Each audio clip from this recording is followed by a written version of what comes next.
let's talk rapid fire nervous system regulation hacks that I use to boost my manifestations. Also, these are rapid fire, so buckle up. First one is super simple. I switched from coffee and Alani to matcha. If you've been through any sort of abuse, childhood trauma, or even adulthood trauma, you are already in a state of fight or flight. There is cortisol pumping through your veins. When there is too much energy, that can also turn into anxiety, which is another form of resistance. So keeping myself in that really calm equilibrium state and getting used to what equanimity feels like is key. Speaking of nutrition, I think that one of the most profound ways to access the nervous system is actually through physicality. This is not sponsored, by the way. Oh, I love that I have to say that, but this moringa hot chocolate, this is adaptogens. It's by this brand called Coco Ringa. It has moringa in it, which is so good for your brain and body. It's also great for anti-aging.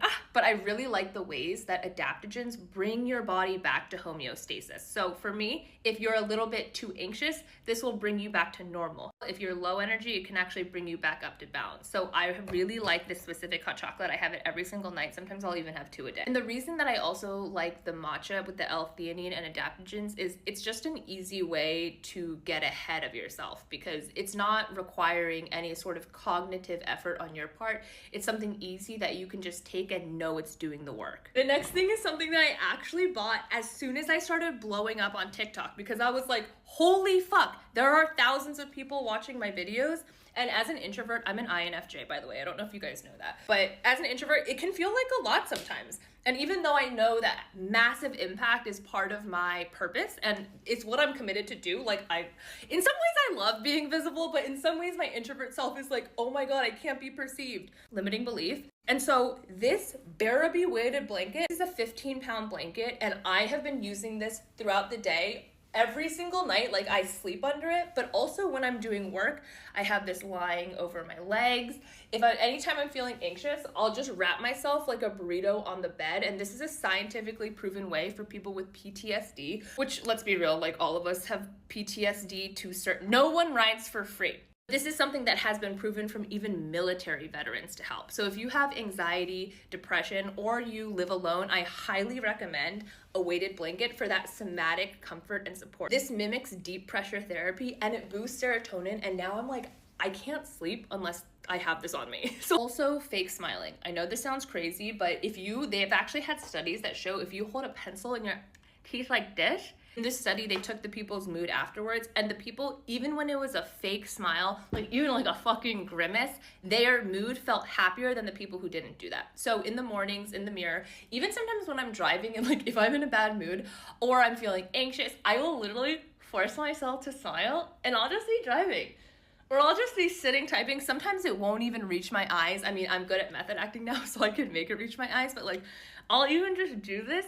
And after a while, you will notice that your mood will have been better for it. This is just a really easy physical hack to do. Also, you've heard me say it once and I'll say it again, frequency music, specifically 528 hertz, especially if you are somebody who really likes science-backed, research-backed. This has been shown to reduce anxiety and cortisol by some significant percentage. I have this playing in my ears all the time, especially when I'm out on my walks in LA. All the time. It's always playing on my Alexa at home when I'm working. It's just this steady drip of pure frequency music that's keeping the energy flowing and constantly cleansing that auric body. On that note, I am always having my noise canceling headphones in. So a lot of you guys ask like, why are you always wearing AirPods? It's because, well, number one, like I fucking like love how those noise canceling sound goes, but also it is to block out outside noise. Sensorially, LA can be so overstimulating and like you can just hear burp, burp, like sirens and everything. And when you are constantly in a state of even low level activation, it's like a tab open in your brain. Yeah, like sometimes white noise can be good. That's why I really like frequency music. But for the most part, you don't want to have like a constant steady IV of stimulation. You want to be able to have a safe space in your brain where you can really go to recharge and just not have the 3D world constantly fighting for your attention. Because in order to manifest and in order to calm your nervous system, you need to feel safe.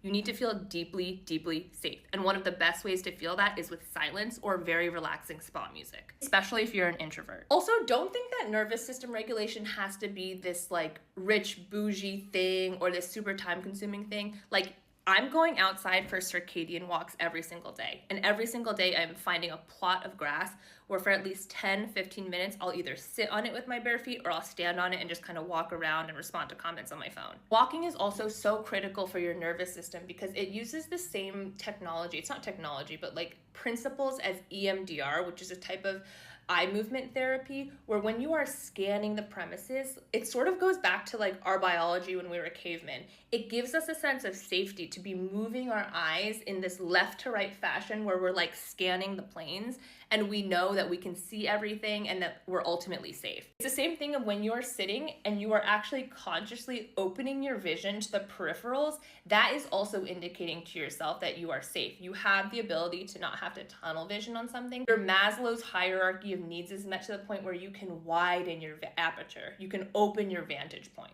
Another one that I like to bust out through the day, especially if I have a stressful meeting or like a stressful conversation, is the legs up the wall meditation. This is great to activate your parasympathetic nervous system. I just lie on the ground and keep my legs up like this at a 90-degree angle. I'll just lie like that for 10 or 15 minutes. Also, by the way, I want to talk about why the grounding is so crucial. So our body is actually a circuit and the earth has negative ions. So when your bare skin is touching the earth, it's really allowing your body to cleanse and recharge back to its natural homeostasis. And I noticed that after I ground, I can really feel it in my nervous system. We are ultimately animals, like we are creatures of this earth. So in order to become back to our most natural grounded states, it's the best if we are interacting with nature in some way.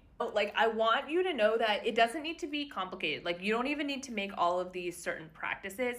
It can be as simple as listening to comedy podcasts. Like, in my drives, other than frequencies, I also listen to a shit ton of comedy. Like, I love comedy podcasts. It's like one of my guilty pleasures. And like, I listen to like shit that I go dumb with it. Like, I'm obsessed with the comedy world. And I think actually, like, especially having gone through so much childhood trauma, like there is something in like the funniest people have been through the darkest shit. And so I think seeing that resilience and just fucking laughing and releasing that oxytocin, it reminds me, hey, this life isn't that fucking serious. Like, honestly, like, it's not that fucking serious. Like, how could this world be serious if children are getting abused? You know, like at this point, like it is clearly a fucking matrix. There's no rhyme or reason to it. So by plugging into the ways of just levity, pure levity, this world has so much darkness that we'll always be able to dip into it. But let's reach for the light. The reason that we're on this manifestation journey is for that lightness. It's to transcend. It's to go upwards. Light is up, dark is down. Anytime you can reach for your version of the light,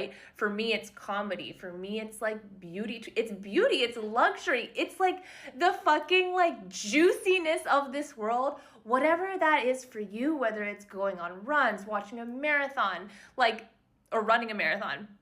It doesn't matter what it is, like find your guilty pleasures and indulge with them guilt-free. I also want to talk about, like, some of you might be thinking, oh, but the way that I find comfort is through like binge eating or like eating really shitty foods. Like, I've totally been there and I get it.